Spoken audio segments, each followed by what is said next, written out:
Democrats, Republicans, Schmolikins.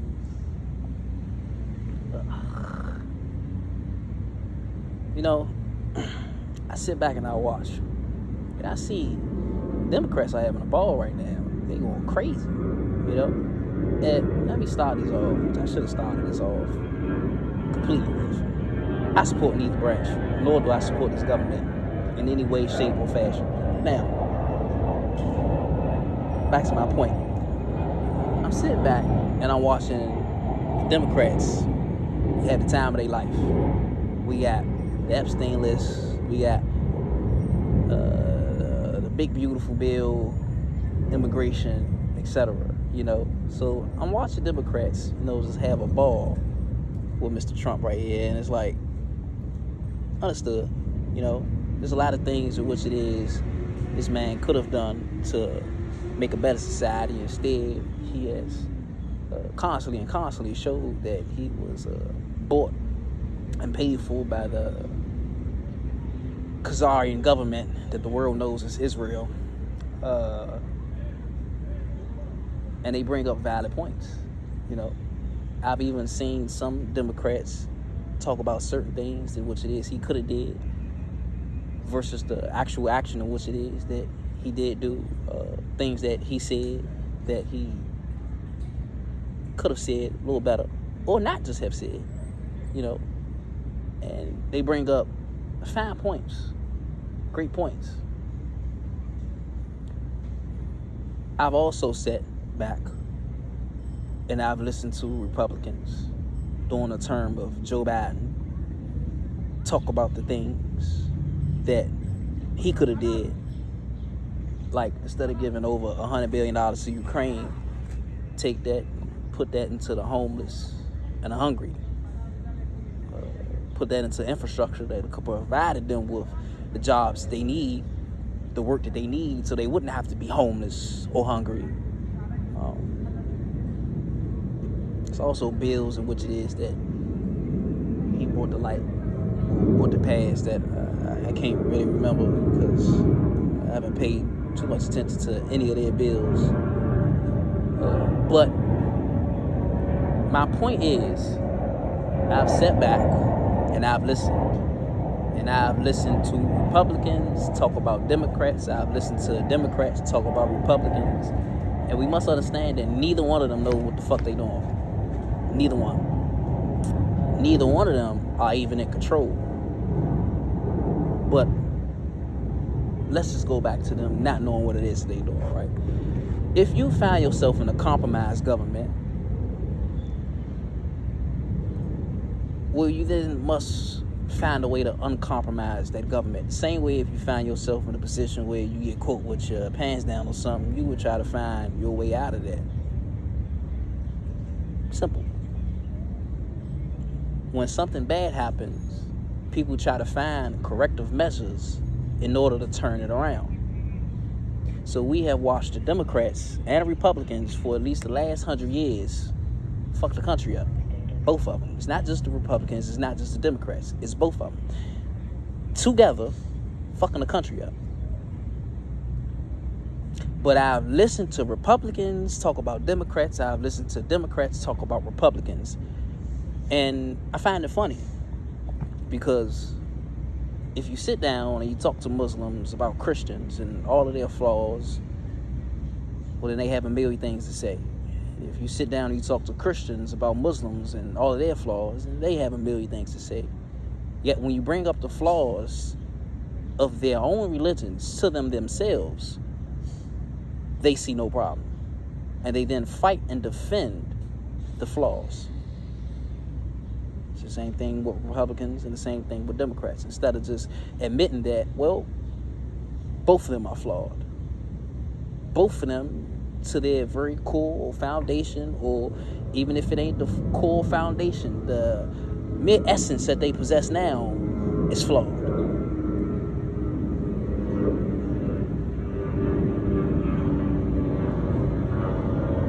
At what point do you take a step back and you say to yourself, well, I know I'm this, But that's not right. And how long do you stand behind something that you know is not right?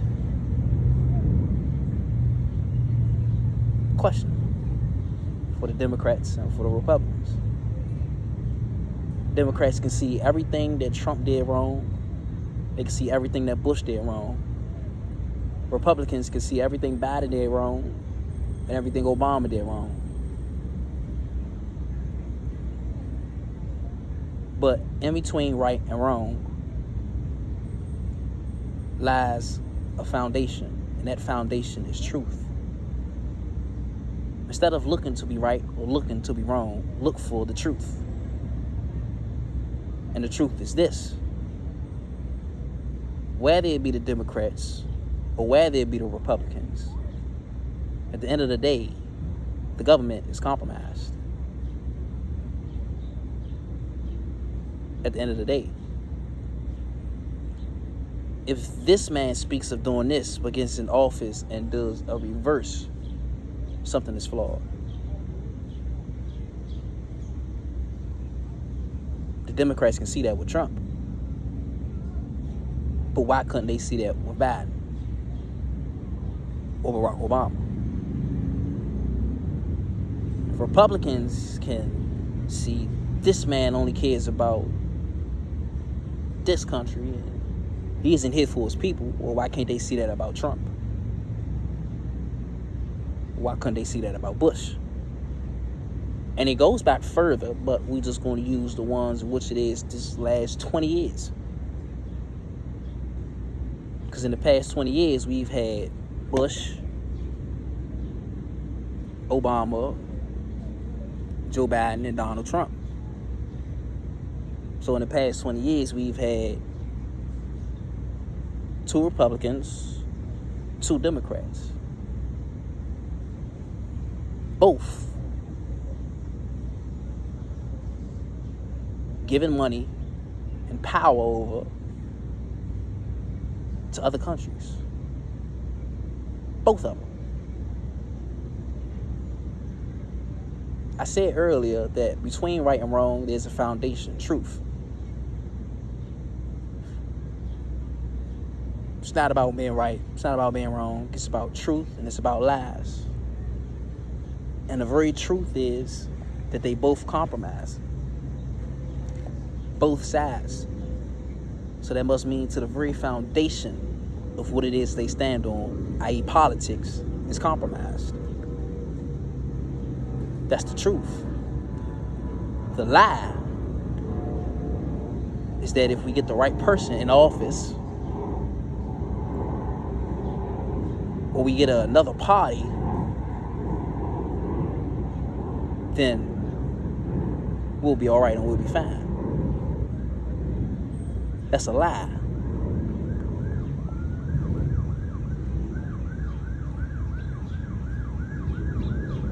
Step aside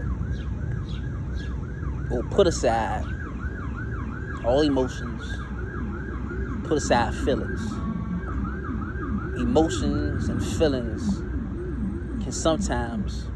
can most likely, and in most cases, be the killer of logic and reasoning when you apply emotions and feelings.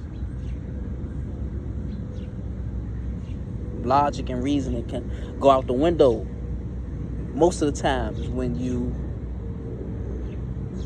in your feelings.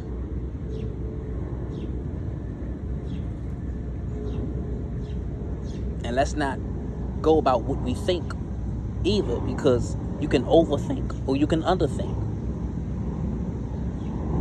Overthinking is believing that getting the right person in office or the right party will change everything.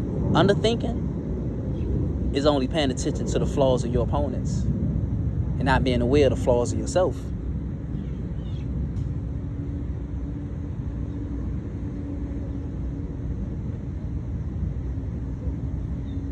I believe it states in the Constitution or in the Declaration,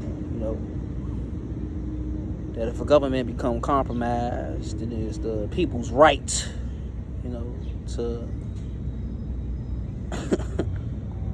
get it in order. I don't advocate for violence. I'm no violent man. I believe everything with words is more sufficient.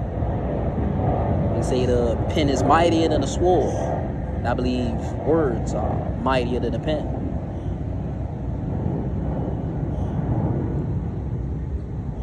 But if it gets to a point where words are of no effect and pens are of no effect, it must mean that the person that you're dealing with understands one thing and one thing only.